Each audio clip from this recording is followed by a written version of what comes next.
Salut tout le monde, c'est parti pour vos petites sorties. Je suis ravi de vous retrouver ce week-end. Au menu, évidemment, les journées du patrimoine. Je vous emmène dans quelques instants visiter la Villa Cavrois à Croix. À suivre également la sortie ciné de la semaine sélectionnée par le cinéma Les Stars de Boulogne-sur-Mer. Et puis, coup de cœur lecture de Franck du Furet du Nord. C'est parti.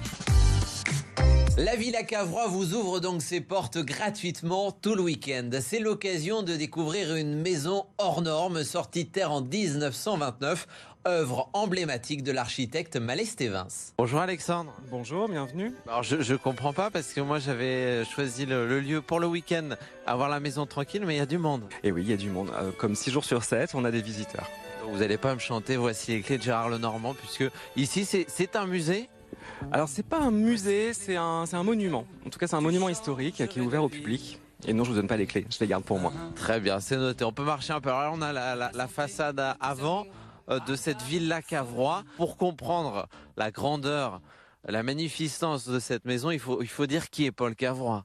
Alors voilà, Paul Cavrois, c'était une de ces grandes familles du textile à Roubaix. Et c'est cette rencontre en 1925 entre Paul Cavrois et Robert Malestévins, l'architecte de la Villa Cavrois. À Paris. À Paris, voilà, au Salon des Arts Décoratifs, qui du coup génère ce projet.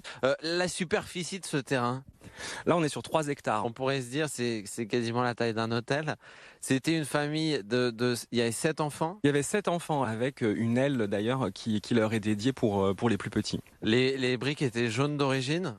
Les briques étaient jaunes d'origine, oui, évidemment. Et c'est assez marrant parce qu'en fait, cette brique jaune, en fait, elle vient d'un autre chantier en Hollande, à l'hôtel de ville d'Hilversum, et où manifestement... Il en restait. Non, c'est un chantier que Paul Cavrois et Malestévins sont allés visiter. Ça, on le sait. Et donc, du coup, cette brique jaune, elle vient de là. Ce bassin, c'est une piscine? Alors, c'est un bassin de natation, exactement. L'entrée principale, si jamais je devais venir sonner, normalement, on sonne de quel côté? Alors, il n'y a pas de sonnette, mais l'entrée principale, c'est vraiment l'entrée du portail noir actuellement qui donne, quand on arrive sur cette villa... Bon, on est entré comme si on était les propriétaires par le jardin. Ici, c'est quoi cette pièce? Alors, c'est le grand hall de réception. Vraiment, on est dans un château moderne ici. Donc, il y a cet héritage de l'architecture classique avec un corps de bâtiment central, 2 ailes de chaque côté. Les dimensions et l'acoustique qui en découle, ça donne envie de parler tout bas. C'est vrai qu'on a 9 mètres sous plafond. Le mobilier, il est d'origine? Ce sont les pièces vraiment d'origine de la villa, qui étaient dans la villa en 1932. Je vois un chauffage, c'était à quoi? C'était mazout, charbon. On a tout un système au sous-sol qui est digne du Titanic. Donc, je fais bien de poser la question. Je plaisantais au début en disant vous me laisseriez pas les clés, mais je me demandais, est-ce que depuis que la famille de Paul Cavrois est partie, est-ce qu'il y a quelqu'un qui a déjà passé la nuit ici? Pas que je sache, non. Si je bossais ici, je pense que je le ferais. Il faut bien comprendre qu'en fait, la villa a été totalement abandonnée pendant des années. Et quand l'État a racheté la maison, c'était pas une ruine, mais il y avait quand même des arbres qui poussaient à l'intérieur. Donc il a fallu tout refaire. 12 ans de travaux, c'est évidemment considérable, mais quand on voit le travail et la minutie du travail, c'est pas si étonnant. Ici, on est encore dans une salle à manger, mais c'est la salle à manger des enfants. C'est ce que je me disais, c'est un peu plus petit. Eh oh!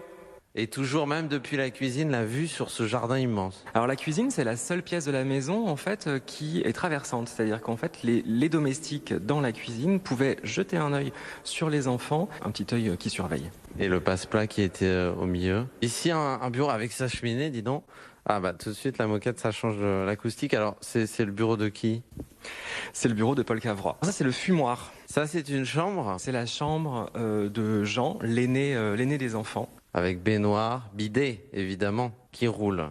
J'ai connu ça aussi. Là, on est sur 2 canapés et un jeu. Est-ce vraiment une chambre? Alors, c'est bien une chambre. C'est Michel, donc le second fils, qui dormait là. Toujours la salle de bain. Et on a en veux-tu, en voilà. Il y a de l'eau si on tourne les robinets? Oui. Ok. On est dans l'aile des parents, et donc il y a le boudoir, la chambre et la petite salle de bain. Avec la coiffeuse. La coiffeuse, la travailleuse, où on range les ouvrages de couture, par exemple. Et ici, comme je disais, la petite salle de bain des parents. C'est ça. Est-ce qu'il y avait de la moquette? Il y avait de la moquette. Alors, c'est des laits de tapis, en fait. C'est pas de la moquette, véritablement. Et de haut standing, hein, ici. Ça donne envie de se brosser les dents.